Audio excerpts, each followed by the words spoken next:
Hello everybody, and welcome back to my channel. I am Lucky Wolf, and today I'm going to be talking a little bit about Liverpool Regional. I'm also going to be talking about the team that did win both Charlotte Regional and Liverpool Regional. It was piloted by two different people.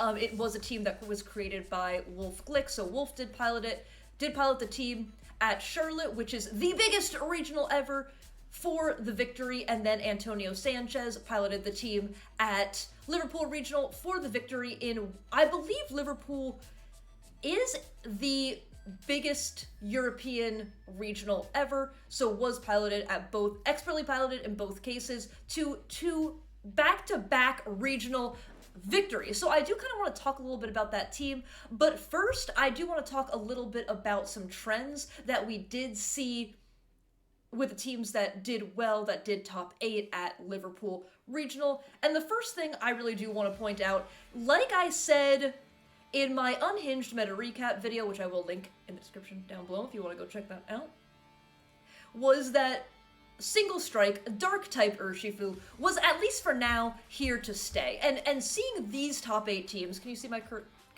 hello? There we go. And seeing these here, okay, well, seeing these top 8 teams really does kind of support that. So of the top 8 teams, 7 of the teams do have Urshifu on them. However, only 2 of those Urshifu are Rapid Strike Urshifu. The winning team does have Rapid Strike Urshifu, so Antonio Sanchez's team does have Rapid Strike Urshifu, as well as Roberto's team does have that Rapid Strike Urshifu. They are both Scarf. In either case, they are both Scarf, but then every other 1, 2, 3, 4, 5, the 5 other Urshifu in Top Cut are all single strike, are all dark type Urshifu. So definitely seeing the rise, the even continued rise in dark type Urshifu as well. And the other Pokemon that I really do kind of want to touch on in the recap in this video is the Raging Bolt, which did come raging back into the meta. I don't know if I can leave that in. But the Raging Bolt, we are seeing have more success at Liverpool, and all 3 of the Raging Bolts in Top Cut are all rocking that AV, are all rocking the Assault Vest, and personally, I think it really does make good sense. You can make Raging Bolt bulkier, and Raging Bolt really does have, like, what we kind of call 4-move syndrome, right? Like, there are so many moves that you do want to run on that Pokemon. You might want to run Thunderclap, you want to run Thunderbolt, you want to run Dragon Pulse, you might want to run Draco Meteor, you want to run Snarl, you can even run Volt Switch, you can run, Electro Web, that's what this was. You can run Electro Web for some more speed control. Like, there are so many moves that Raging Bolt does want to run, and I think Assault Vest is a really smart choice for it, and you can also make it bulkier on the special side as well. You can make it live more hits, you can get a Snarl off, you can get some speed control off, you can also go, even if you live a hit just on a sliver of HP, you can then retaliate with a Thunderclap when the situation does call for it. So I really kind of wanted to talk about that as well, and I really do like how we're seeing the meta shift, and we see the AV Raging Bolt really get to shine a little bit. But I think the main thing I really do want to talk about is the team that was created by Wolf, and again piloted, one by Wolf and one by Antonio Sanchez, to win both Liverpool Regional and Charlotte Regional, 2 absolutely massive regionals. So let's hop in. Okay, so I do have the open team sheet paste for the team pulled up in Showdown, just so we can see it a little bit better. And the first thing I want to talk about with the team is how this team kind of shows and exploits the Fire, Water, Grass core being so good, both defensively and offensively. It is very, very good, as well as so with the Fire, Water, Grass core, right? So the whole idea behind the Fire, Water, Grass core is that defensively you always have a switch in and you can resist the move that your opponent would be going for. So, you have Incineroar on the board, and they have their Ogre Pawn. So let's say they want to be going for they have their Water Ogre Pawn, so they want to be going for Ivy Cudgel. So you can swap out your Incineroar. And you can swap into either your Rillaboom or your Urshifu, and both will be taking resisted damage from that hit. So that's the kind of whole idea behind the Fire Water. That was just an example. That's kind of the whole idea behind the Fire Water Grass core. And so not only is the core itself strong, the core itself is a strong backbone, but then you also have the 3 Pokemon chosen to fulfill that core are all extremely strong Pokemon, just generally in the meta and with each other.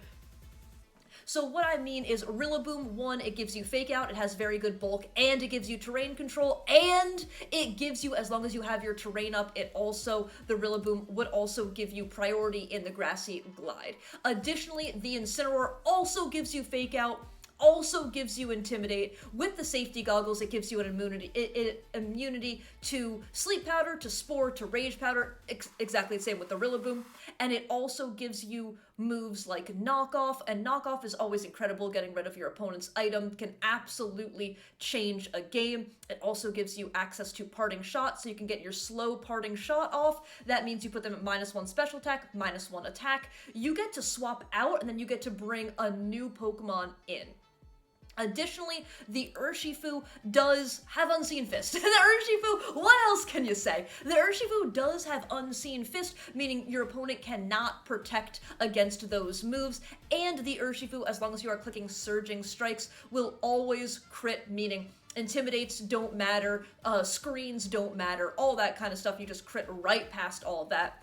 And so each of these Pokemon bring something to the team. And each of these Pokemon are incredibly strong together, but paired with each other, they are even better because you have double Fake Out here, right? You have double Fake Out and you have double Pivot. But with the double Fake Out, as your opponent, what is your opponent's answer to double Fake Out? Yes, it is double Protect, but you can't really go for the double Protect in front of the Urshifu. I mean, you can, but you might block Fake Out damage, but you aren't going to block Surging Strikes, you aren't going to block Close Combat, you're not going to block any damage from the Urshifu, so ultimately it is a net negative turn for your opponent because they go for the double Protect and you still get your damage off. You're still in a phenomenal position.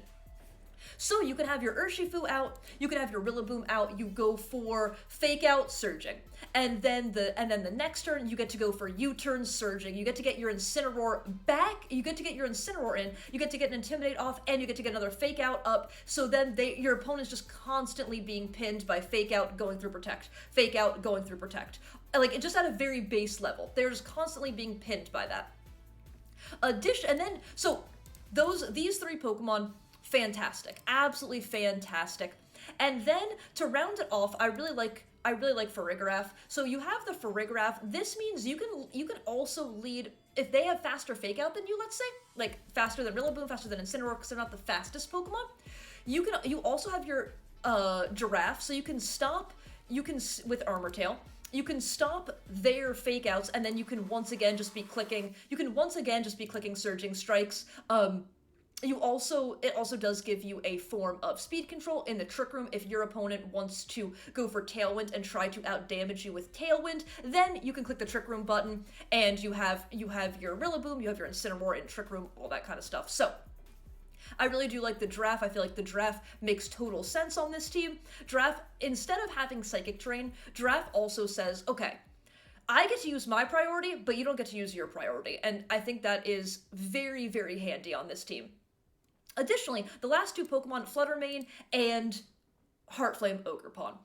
So these 2 Pokemon, I think these 2 Pokemon, they're also just strong Pokemon in their own right, and these 2 Pokemon both have setup moves. So we see the Swords Dance on the Ogerpon, and we do see the Calm Mind on the Fluttermane.